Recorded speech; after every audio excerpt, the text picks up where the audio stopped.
So habt ihr Marokko noch nie gesehen. Ich nehme euch mit auf einen Roadtrip durch meine zweite Heimat.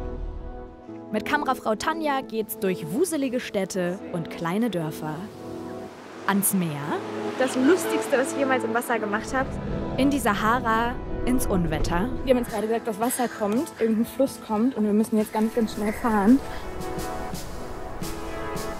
Und in die Berge, ins Atlasgebirge. Und es ist so eine besondere Stimmung, ich habe richtig Gänsehaut. Ich zeige euch mein Marokko fernab vom Massentourismus. Mit ganz viel guter Laune, auch bei so einem Wetter. Mit besonderen Begegnungen und gutem Essens. Kommt mit auf eine unvergessliche Reise.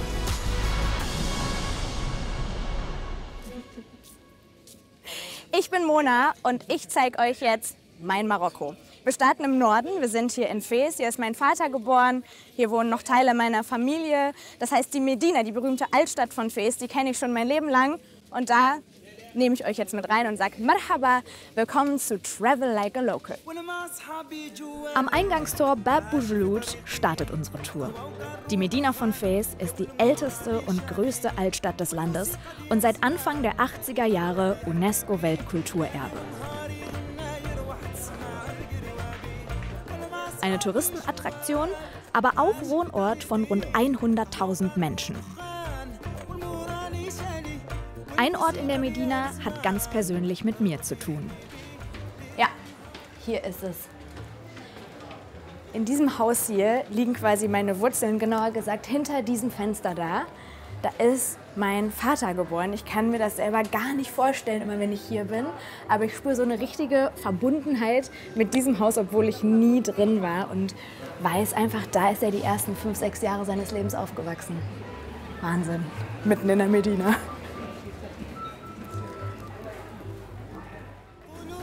Ich liebe es, hier einfach entspannt durch die vielen kleinen Läden zu stöbern und mich treiben zu lassen in diesem ganz besonderen Flair zwischen touristisch und authentisch. Und ja, Handeln gehört dazu und ist erwünscht. Einfach mal ausprobieren. Wenn man sich dran gewöhnt, macht es sogar richtig Spaß.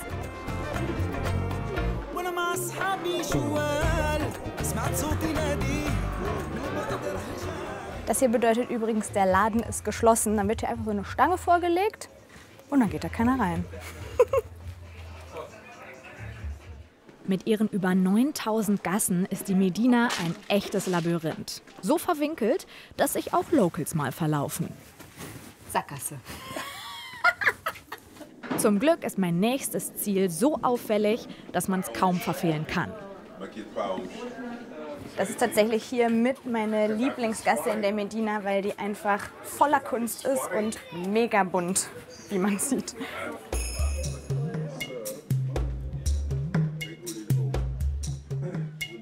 Ist cool, oder? Fez gilt als kulturelles Zentrum Marokkos. Der Künstler Driss Yassari lebt und arbeitet hier seit fast 70 Jahren. Sein liebstes Motiv? Die Medina. Auf diesem Bild sieht man alle Moscheen an ihren Originalplätzen. Schau mal. 1, 2, 3, 4, 5, 6, 7, 8, 9, 10, 11. Und die sind wirklich alle da, wo Sie hingemalt haben? Ja, wirklich, an denselben Orten. Auch hier geht es um Farbe. In den berühmten Shuara-Gerbereien wird Leder hergestellt und von Hand gefärbt. Körperliche Schwerstarbeit im Herzen der Medina. An dieser Stelle ist sehr gut, dass es kein Geruchsfernsehen gibt. Aber jedes Mal, wenn ich das sehe, denke ich mir, was für ein Job, da drin zu stehen den ganzen Tag. Und ich stehe hier mit meiner Minze, um es nicht riechen zu müssen. Und bin jedes Mal geflasht irgendwie. Für mich in Fez ein absolutes Must-See. Besonders ist auch dieser Platz. Hier wird vor allem Messing verarbeitet, nur ein traditionelles Handwerk von vielen in der Medina. Mitten im Gewusel treffe ich Amina. Sie ist in Fez aufgewachsen, studiert aber seit 4 Jahren in Düsseldorf Medizin und besucht gerade ihre Eltern. Die Medina liebt sie genauso sehr wie ich. Die Farben, die Menschen, Gewürze, Essen, also alles. Also es passt alles dazu. Ja, und es riecht an jedem Laden, an dem man vorbeiläuft, riecht es anders. Du riechst mal Leder, dann riechst du Holz, dann riechst du Messing, dann riechst du irgendwie, keine Ahnung, Oliven oder so. Ja. Pfefferminz natürlich ständig, das finde ich super. Also deine Nase arbeitet ja weiter. Die arbeitet und hier die richtig. Ist, ich glaube, die hat einfach Freude. Ja, das stimmt. Wir setzen uns in eins meiner Lieblingscafés, um in Ruhe einen traditionellen Pfefferminztee zu trinken.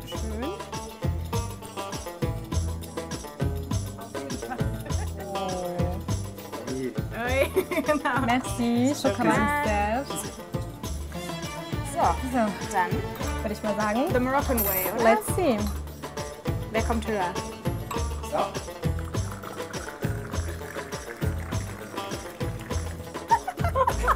Natürlich muss man klickern, aber... Wow. Schokran. Alors, bon appétit Merci. et bienvenue. Schokran, merci. Psa. Psauraha. Oh, Tipp.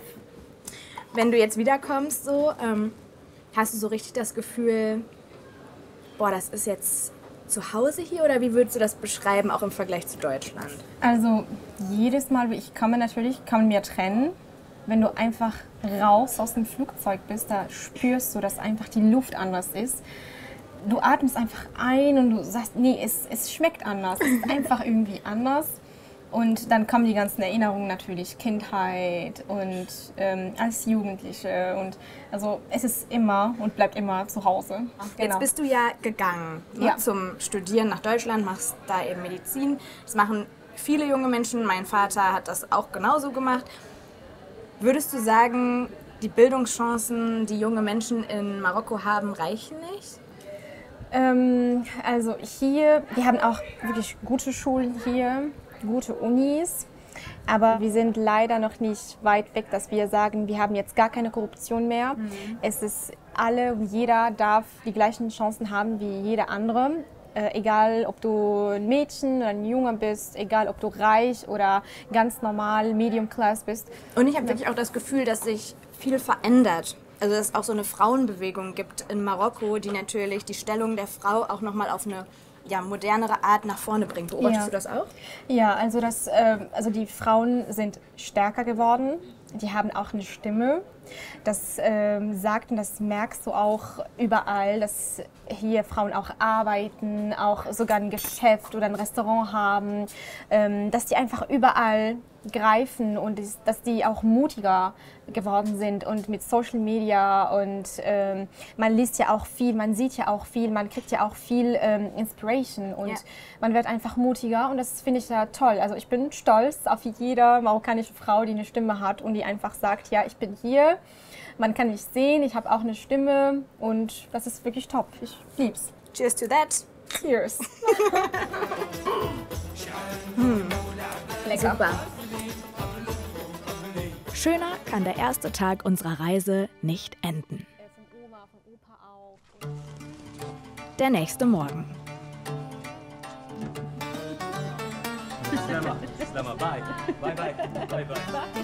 Los geht's. Weil in der Medina keine Autos fahren, werden unsere Koffer chauffiert. Denn sagen wir es mal vorsichtig, Kamerafrau Tanja und ich reisen mit viel Gepäck. Das wird gar nicht befestigt. Herzlich willkommen in Marokko. Wir wollen mit öffentlichen Verkehrsmitteln nach Marrakesch. Eigentlich kein Problem, es gibt nur hier und da kleine Eigenheiten. Anschnallen? Anschnallen geht nicht. Ja. Und das Taxameter hat er auch nicht angemacht, was eigentlich gar nicht geht. Das war aber ein Fehler von mir, weil ich mit meinem Kopf bei meinem Gepäck war, was da oben unbefestigt liegt. Eigentlich reinkommen, sagen, Taxameter anmachen, weil jetzt gleich kann er halt irgendeinen Preis sagen. Ich glaube, es wird er nicht jetzt hier tun. Er hat gerade gesagt, alles gut. Aber das ist so ein Tipp, einfach immer darauf achten, dass das angemacht wird. Das ist, glaube ich, ganz gut. Haben wir falsch gemacht an dieser Stelle. Hat geklappt. der Preis stimmt und unsere Koffer sind noch da. Ich sehe echt aus, als würde ich auswandern wollen. Die Tickets haben wir online gebucht. Ab in den Wartebereich, denn wir sind zu früh. Sehr unmarokkanisch, 45 Minuten vorher hier zu sitzen. Aber dann geht's irgendwann endlich los. Unser erstes Zwischenziel, die marokkanische Hauptstadt Rabat. Von dort soll es später mit dem Zug dann weitergehen nach Marrakesch. Der Preis für die Busfahrt inklusive reserviertem Sitzplatz übrigens 100 Dirham, ungefähr 10 Euro.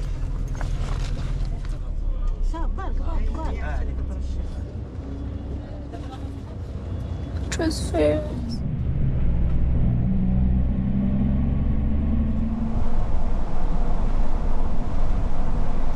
Es ist mega entspannt, deswegen finde ich auch immer, ist Busfahren ein total unterschätztes Reisemittel in Marokko.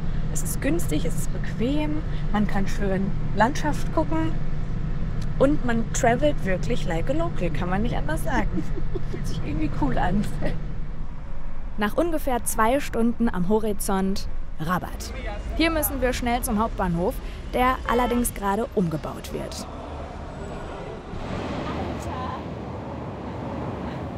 Alter Schwede. In Deutschland undenkbar, hier vollkommen normal. Gleiches gilt übrigens für die Ticketpreise. 4 Stunden Zugfahrt kosten uns ca. 25 Euro pro Person. Ach so, und der Zug ist pünktlich. Voll ist er allerdings auch. Mit den großen Koffern war es im Bus auf jeden Fall praktischer. Um ins Gespräch zu kommen, ist so eine Zugfahrt aber richtig perfekt.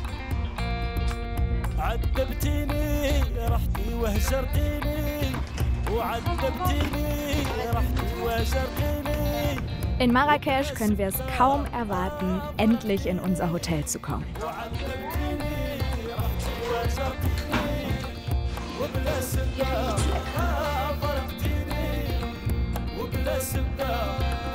Das traditionelle Riad hat sogar einen kleinen Pool im Innenhof.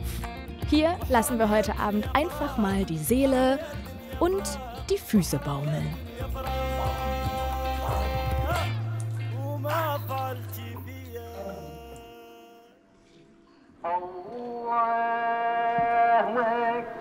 Am nächsten Morgen weckt uns der Muezzin.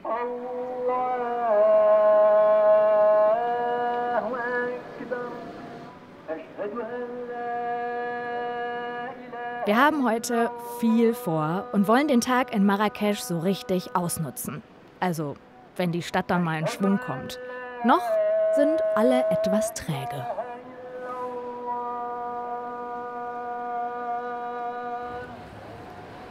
Und natürlich startet ein Tag in Marrakesch hier, mitten im Herzen der Stadt, auf dem berühmten Platz Jemaa el-Fna. Noch ist der wirklich sehr leer, bis auf ein paar Tauben und ein bisschen Putzerei ist hier nicht viel los. Aber das wird sich heute Abend ändern, verspreche ich euch, ihr werdet diesen Platz nicht wiedererkennen. Ganz langsam erwacht Marrakesch zum Leben. Eine besondere Stimmung ist das, die ich total liebe. Also früh aufstehen, lohnt sich. Hier wird zum Beispiel gerade Frühstück gemacht. Das sind Msimmen oder auch Mlawi genannt. Eine Mischung aus Fladenbrot und Pfannkuchen. Sehr, sehr lecker. Kurzer Abstecher zum Place des Épices, dem Gewürzplatz. Auch wenn es hier wirklich alles gibt, aber keine Gewürze. Und dann stolpern wir durch Zufall in eine Werkstatt, in der typisch marokkanische Mosaike hergestellt werden. Wirkt erstmal unspektakulär, sieht am Ende aber so aus. Und genau diese Mosaike gibt es ohne Ende an dem Ort, wo ich jetzt hin will. Also ich persönlich finde, wenn man in Marrakesch ist, vor allem zum ersten Mal, dann ist mindestens ein Palast Pflicht. Und wenn ich mich für einen entscheiden müsste, wäre es der Bahia-Palast. Ist auch der bekannteste, aber auch der schönste, wie ihr jetzt sehen werdet. Der Palast sieht von außen zwar unscheinbar aus, aber hinter dem Eingangstor liegen 8000 Quadratmeter mit unzähligen kleinen und großen Höfen und rund 160 Zimmern. All das hat vor mehr als 150 Jahren mal einem sehr reichen Wesir gehört. Den Luxus von damals spürt man bis heute. Genug Prunk, rein ins Getümmel.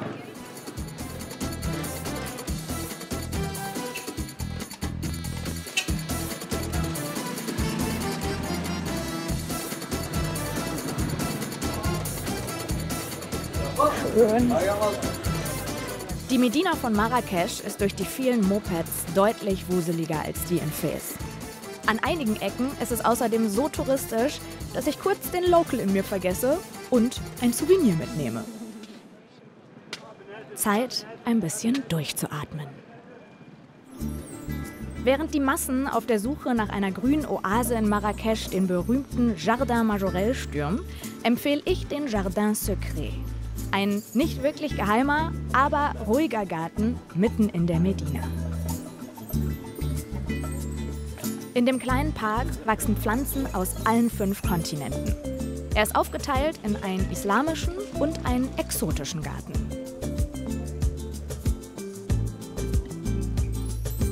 Auf jeden Fall sehr viele Liebesgeschichten vereint auf einer Pflanze. Und weil Liebe auf Pflanzen eigentlich nichts zu suchen hat, sondern durch den Magen geht, machen wir uns jetzt auf den Weg nach Guéliz, die neue Stadt von Marrakesch. Zu diesem ganz besonderen Restaurant. Hallo, hi, wie geht's? Das ist Tanja. Freut mich sehr, alles gut? Tut mir leid, dass wir zu spät sind. Wie echte Marokkanerin. Das ist normal. Seit 4 Jahren begrüßt Chef Faisal Sahraoui in diesem Laden seine Gäste. Ich liebe das hier, ich finde es so süß. Ein kleines Mini-Paradies, dessen Look nur vom Essen getoppt wird, das hier auf die Teller kommt. Das hier ist echte marokkanische Küche, neu interpretiert. Was aussieht wie fancy Haute Cuisine, ist angelehnt an traditionelle Gerichte. Genau für diesen Mix hat Faisal in den vergangenen Jahren gleich mehrere Preise gewonnen.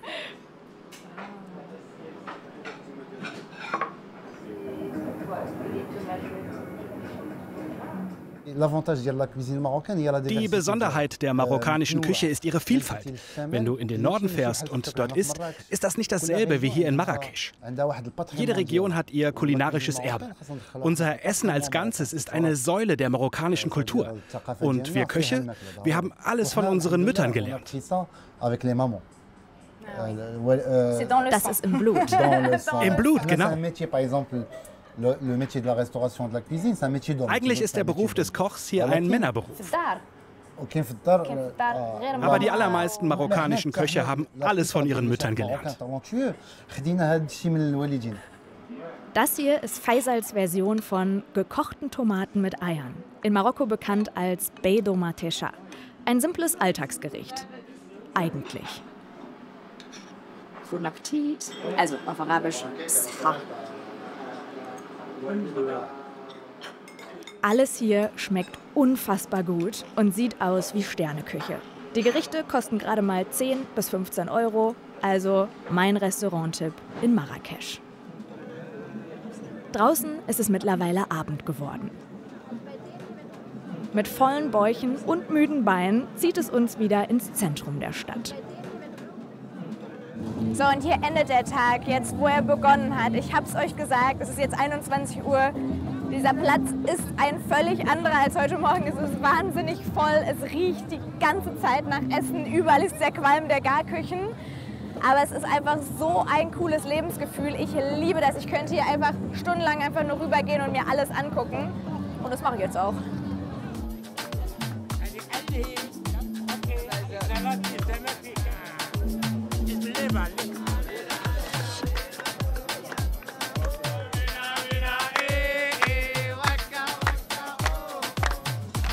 Neben dem vielen Essen gibt es hier auch noch Verkaufsstände, Gaukler,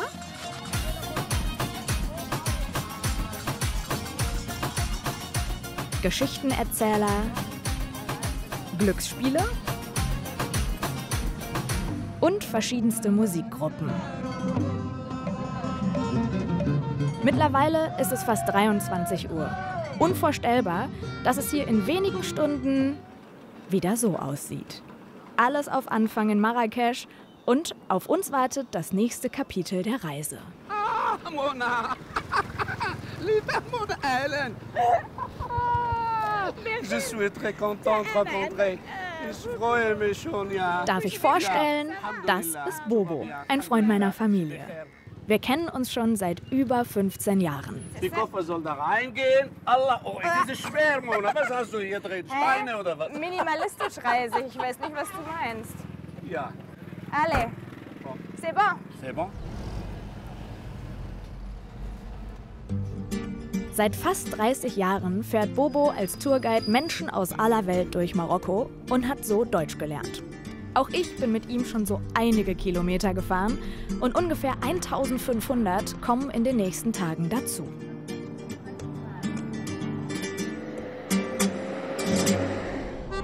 Nach Fez, Rabat und Marrakesch geht's jetzt einmal quer durchs Land, über Aït Ben Haddou nach Er-Rashidia, in die Wüste nach Merzouga und dann bis nach Agadir und Tarazout ans Meer. Was ich krass finde, du fährst ja jetzt die komplette Strecke ohne Navi, ne? Das brauche ich überhaupt nicht. Weißt du, die Strecke, die mache ich seit über 20 Jahren. Dann ist diese GPS ist hier drin. Im Kopf. Hat meine Haare weg. Genau. Das GPS kam, die Haare gingen. Genau. Sehr gut. Haben wir ein bisschen Regen, ne? Regen? Haben wir, ja. Bobo. Regen in der Wüste. Den haben wir nicht bestellt. Das haben wir nicht bestellt, ja, Was ist das stimmt. denn? In dieser Region ist Regen selten.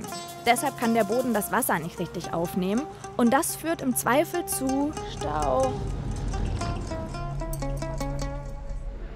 Der Grund? Ein Fluss hat die einzige Straße hier im Gebirge überschwemmt. Von beiden Seiten stecken die Menschen fest.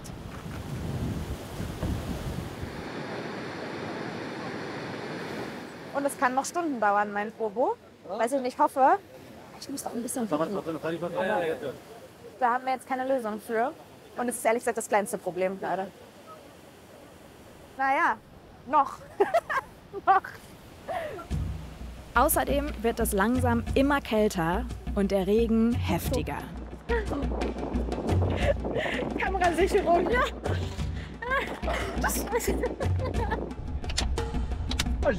Schnick, schnack, schnuck. Schnick, schnack, schnuck. Was soll das? Schnick. Warte. Ich glaube, ich werde...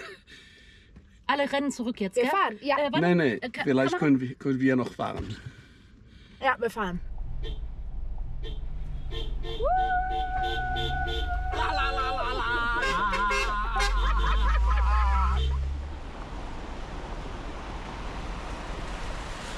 Immer noch steht ganz schön viel Wasser auf der Straße, aber La hawla wa la quwwata illa billah. La hawla wa la quwwata illa لا billah. حول ولا قوة إلا بالله الحمد لله بعد كنا غنسوا غير بالزنقة.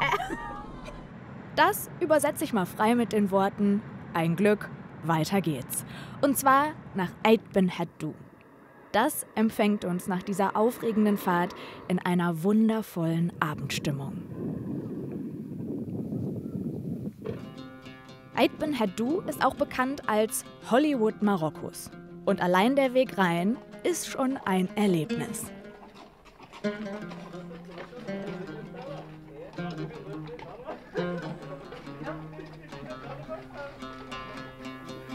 Morgen wollen wir den Ort so richtig erkunden und bis nach oben auf seinen höchsten Punkt steigen.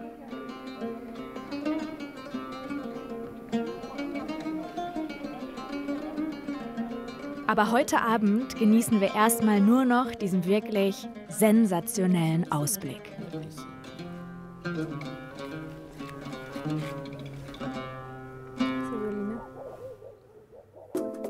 Am nächsten Tag geht's wieder früh los, denn auch hier gilt, je eher man kommt, desto leerer ist die Stadt. Und die vielen kleinen Shops hat man auch noch für sich allein. Ja, was denkst du, Mona? Passt mir das schon, das so? Gibt es noch eine andere Farbe? Ja, doch, gibt es eine Farbe. Okay, dann gucken wir. Könntest du mal mit reinkommen? Ich komm. Die Style-Polizei, Mona. Such deinen Hut aus. Die Farbe hier? oder den? Setz mal auf. هذه مزيانة. Super, kannst du nehmen. Der ist gut. Katze, Kastaniert. Ja. Weißt du, was das ist? Kannst du mal vielleicht... لا ولكن الفو. Das heißt kastaniert. Aber bei den Berbern sind bei den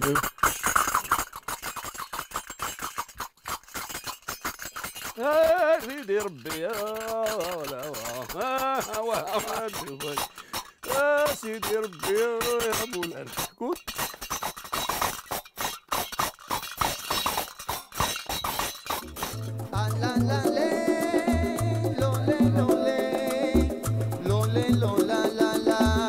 Auf diesen Wegen wurden schon viele berühmte Filme und Serien gedreht. Gladiator, James Bond, Game of Thrones. Irgendwie ein besonderes Gefühl, hier lang zu laufen. Auch die Menschen hier sind stolz auf ihre berühmten Gäste, auch wenn sie während der Produktion immer mal wieder ausquartiert werden mussten. Ja, als die Filme hier gedreht wurden, dann waren die eigentlich ja schon damit einverstanden, weil das für die ist auch Arbeitsbeschaffung. Die bekommen Geld dafür.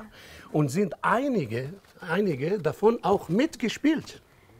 Ah ja, die dann Statisten waren in den Filmen. Die haben auch das damit einverstanden, weil Gewinn. Win-win, eine klassische Win-Win-Situation. Das ist Win-Win. Das ist in Marokko ist so, ist nicht anders. Win-Win. Besonders ist vor allem die Architektur. Ait Ben Haddou gilt als eine der am besten erhaltenen Lehmbausiedlungen. Der gesamte Ortskern ist UNESCO-Weltkulturerbe. Je höher man steigt, desto besser der Ausblick. Aber mittlerweile knallt die Sonne ganz schön und wir machen ein Päuschen. Allah, Alhamdulillah. Schön, ne? Siehst du, Mona, sowas glaube ich nicht, dass irgendwohin in der Welt sowas gibt. Das ist einzigartig, meinst du? Ja. Wo ist das eigentlich für dich jetzt noch irgendwie besonders auf eine Art, hier zu sein? Oder stumpft man da irgendwann ab für diese Schönheit und dieses Besondere an so einem Ort wie hier? Als ich auch hier hunderte von Mal hier gewesen war, mir ist das immer sehr eindrucksvoll. Warum? Sehr schön. Weil das ist unikat. Guck mal, dieser Baustil, diese Lehmbauweise, diese Ornamenten. Also schau mal die Oase daneben. Schau mal das Tal. Schau mal die Farbe, so. Das ist also traumhaft, kann man sagen. Einfach ist traumhaft schön. Oder? Ja, voll!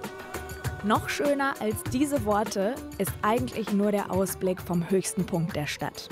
Und hier wird mir wieder klar, auch wenn Ait Ben Haddou kein Geheimtipp ist, lohnt es sich herzukommen an diesen ganz besonderen Ort.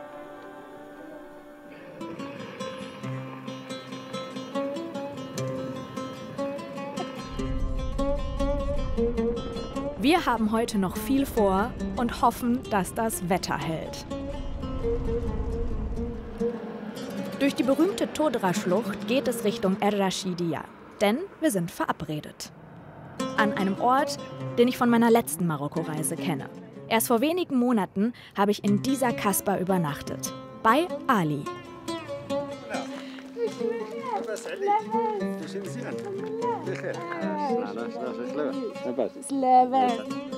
Ali ist für die nächsten Stunden unser Guide, denn nur er kennt den Weg. Erst laufen wir eine Weile durch ein Wäldchen, dann in der prallen Sonne durch ein ausgetrocknetes Flussbett. Unser Ziel? Eine Nomadenfamilie, die sich hier niedergelassen hat.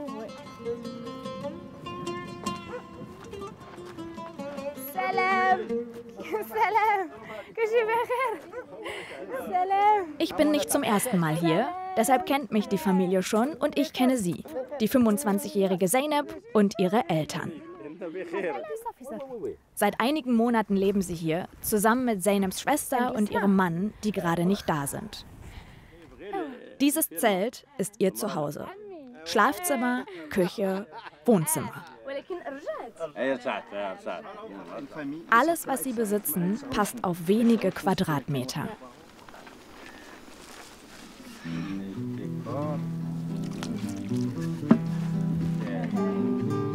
Lebensmittel wie Mehl und Salz kauft die Familie in der nächstgelegenen Stadt. Zu Fuß etwa 1 Stunde entfernt. Geld verdient sie vor allem mit Viehzucht. Erst wenn es an einem Ort kein Holz, keine Kräuter oder kein Wasser mehr gibt, ziehen die Nomaden weiter. Wir backen gemeinsam Brot und ich weiß nicht, ob man es sieht, aber ich mache das nicht so oft wie Zeynep. Also strenge Brotschule hier.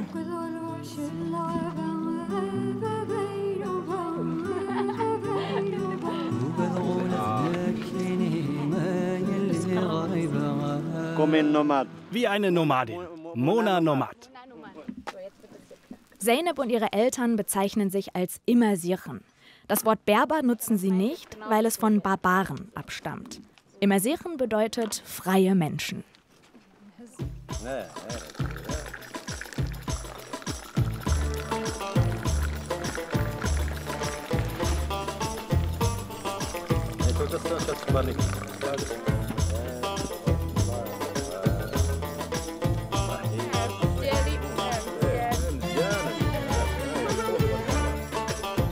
Ich mag, wie entspannt wir hier zusammensitzen, auch wenn wir uns kaum verständigen können. Ich spreche kein Tamazight und Zeynep kaum Arabisch, aber Ali übersetzt. Was mag sie am Leben als Nomadin? Ich mag die Zeit, in der besonders viele Gräser für unsere Tiere wachsen. Wir ziehen mit ihnen von Ort zu Ort, weiter oben in den Bergen. Wenn es zu kalt wird, kehren wir zurück in unsere Zelte oder Höhlen.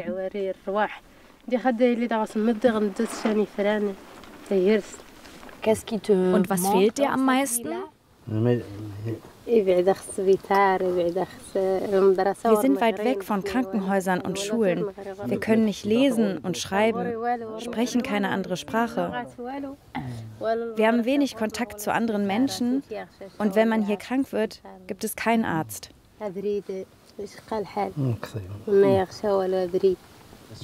Danke dir sehr. Danke dir. Sie bedanken sich für deinen Besuch und die Reportage. Nein, wir sagen Danke. Jetzt bin ich Teil der Familie. Du bist ab sofort wie meine Tochter. Ein sehr besonderer Nachmittag geht zu Ende und ich hoffe, dass ich nicht zum letzten Mal hier war.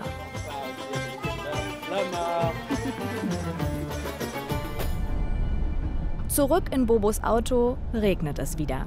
Und das, obwohl wir jetzt in die trockenste Region des Landes fahren. So Regen, also in dieser Zeit genau, also so viele Regen haben wir nicht mehr erlebt seit über 20 Jahren. Wüste, wie sie sonst noch nie jemand gezeigt hat. Da hast du recht. Da hast du recht, Mona. Warten wir mal, ob wir heute Abend beim Gewitter im Wüstenzelt auch noch lachen. Werden wir nicht. So viel kann ich schon mal vorwegnehmen. Gerade sind wir noch so entspannt, weil Regen in der Wüste für uns einfach unvorstellbar ist. Und selbst wenn, Wasser ist für die Menschen hier erstmal Grund zur Freude. Von Madasuga aus wollen wir auf dem Kamel der Sonne entgegenreiten. Das war der Plan. Aber die Realität sieht anders aus. Krisenbesprechung mit dem Wüstenguides. Dann die Entscheidung, wir müssen den Jeep nehmen.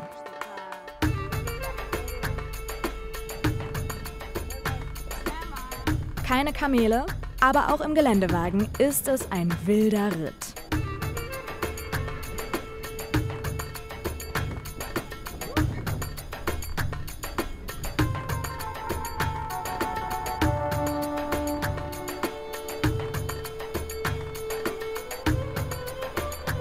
Nach etwa 20 Minuten taucht es hinter den Dünen auf. Unser Zeltcamp.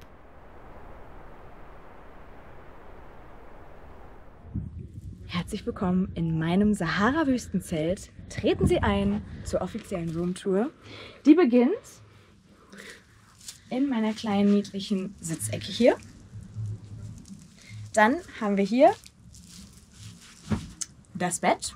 Und, das haben ganz viele gefragt, ob in der Wüste tatsächlich auch ein ganz normales Bad dann zu finden ist im Zelt. Ja, lautet die Antwort. Steinwaschbecken.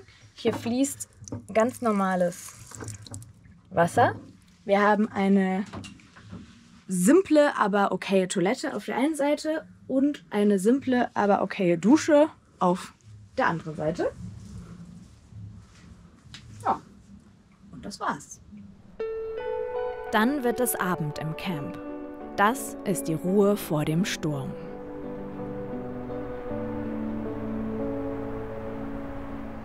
Denn kurz nach Mitternacht geht es los. Das heftigste Unwetter, das ich je erlebt habe.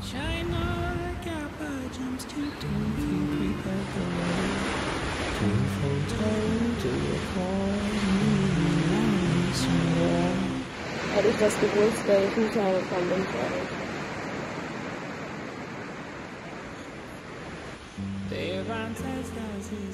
So, kleines Update.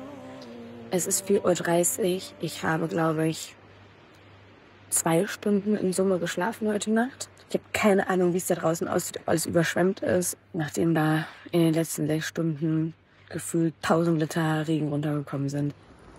1000 waren es nicht, aber an die 200 pro Quadratmeter, wie wir später erfahren. Am Morgen wird es erst ruhiger, aber dann bricht das Chaos aus. Die haben uns gerade gesagt, dass Wasser kommt, irgendein Fluss kommt und wir müssen jetzt ganz, ganz schnell fahren. Ich weiß gar nicht, ob wir hier noch rein. Ich weiß nicht, jetzt irgendwas zusammengepackt. Wir haben nicht gefrühstückt, nicht. Unsere Drohne filmt das Ausmaß der Katastrophe. Hinter dem Camp ist ein riesiger Fluss entstanden und droht, die Zelte zu überfluten.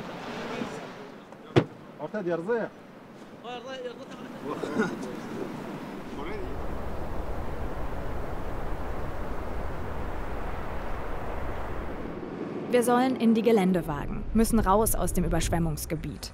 Doch schon im ersten großen Wasserloch bleiben wir stecken.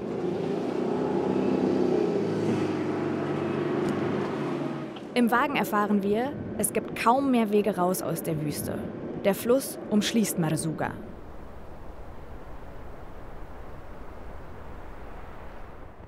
Die heftigsten Regenfälle seit Jahrzehnten haben in Marokko mindestens 18 Menschen das Leben gekostet.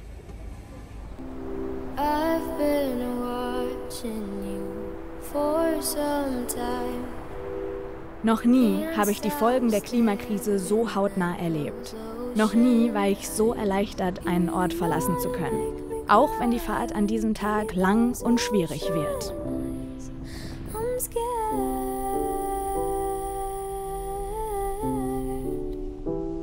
Immer wieder versperren Flüsse die Straße, aber je weiter wir kommen, desto ruhiger wird es. Und so langsam können wir uns wieder auf das freuen, was vor uns liegt. Am nächsten Morgen sieht es aus, als wäre nichts gewesen. Wir sind in der Nacht schon knapp 300 Kilometer gefahren und wollen heute noch bis zur Küste kommen. Unser Weg führt uns durchs Drahtal, für mich eine der coolsten Landschaften Marokkos.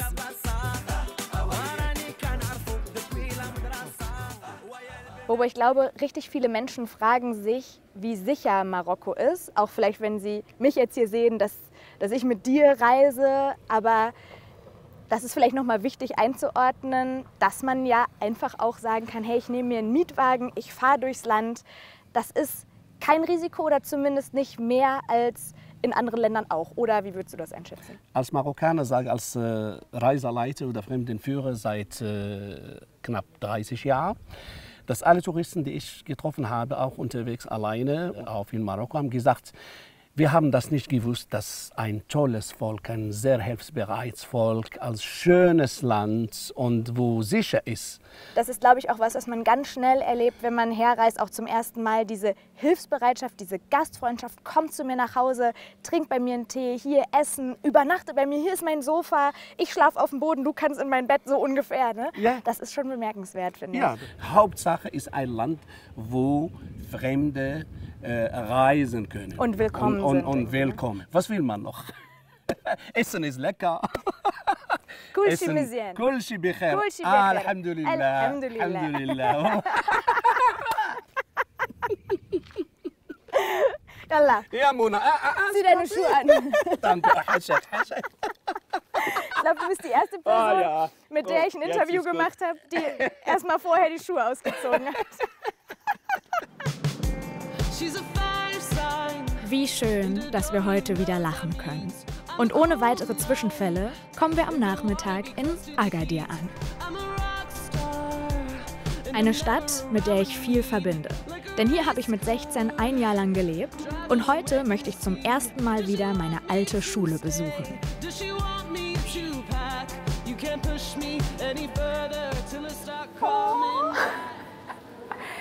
Ich war einfach 14 Jahre nicht mehr hier.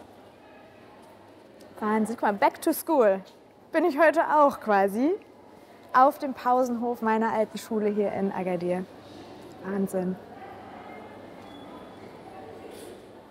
Ich weiß jetzt noch so genau, als ich hier am ersten Tag reinkam und wusste, hier gehe ich jetzt ein Jahr zur Schule, habe einfach alles vermisst zu Hause. Und dann nach einem Jahr stand ich wieder genau hier, heulend, alle um mich herum auch heulend, weil diese Zeit vorbei ist. Und wirklich, wenn ich dieses Gebäude angucke, ich verbinde nur Gutes mit diesem Schuljahr hier. Es hat so viel Spaß gemacht, ich habe so viele tolle Leute kennengelernt, mit denen ich bis heute noch Kontakt habe. Und das ist zum Beispiel hier die Bank, auf der saß ich nie, aber da mussten immer alle hin, die Mist gebaut hatten. Das weiß ich noch. Da saßen immer die ganzen Jungs aus meiner Klasse und mussten warten, bis die Direktorin rauskommt und sie reinholt. Da gehen wir schnell wieder weg. Und zwar an den Strand. Etwas nördlich von Agadir liegt Tarazout. Ein kleines Fischerdörfchen, das zu einem echten Hotspot geworden ist. Vor allem für junge Menschen aus aller Welt. Der Grund? Die Wellen in und um Tarazout gehören zu den besten in der Surfszene. Gerne würde ich euch jetzt was zu den besonderen Point- und Reef-Breaks in der Region erzählen, aber leider habe ich vom Surfen keine Ahnung. Das soll sich heute ändern. Am Strand von Aourir, unweit von Tarazout, will ich meinen ersten Surfkurs machen. Ich fühle mich jetzt schon wie ein Seehund. Wie was? Wie ein Seehund. Ich muss bei Neoprenanzügen immer an Seehunde denken. Oder? Die sehen doch so aus. Er hier sorgt hoffentlich dafür, dass ich gleich auch im Wasser mindestens so elegant aussehe wie ein Seehund. Mohammed ist hier im Dorf geboren. Als Surflehrer unterrichtet er Touristinnen und Touristen aus aller Welt, deshalb spricht er fast nur noch Englisch.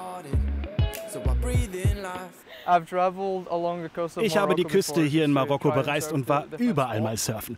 Nirgendwo habe ich mich so gut gefühlt wie hier. Vielleicht, weil das mein Zuhause ist, ich weiß es nicht. Aber für mich ist es einfach der beste Spot. So, let's go. Ob diese Begeisterung auch auf mich überschwappt? Ich bin auf jeden Fall top motiviert. Auch dann noch, als die erste Welle mich vom Bord schmeißt. Und die zweite und die dritte. Ich will es unbedingt schaffen. Stehen bleiben und vom Wasser getragen werden.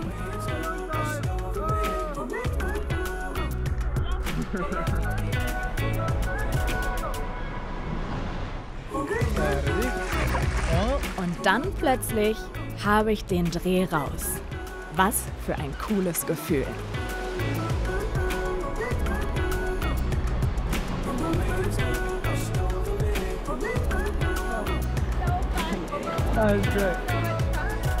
Das wird nicht das letzte Mal gewesen sein, dass ich auf einem Surfboard stand.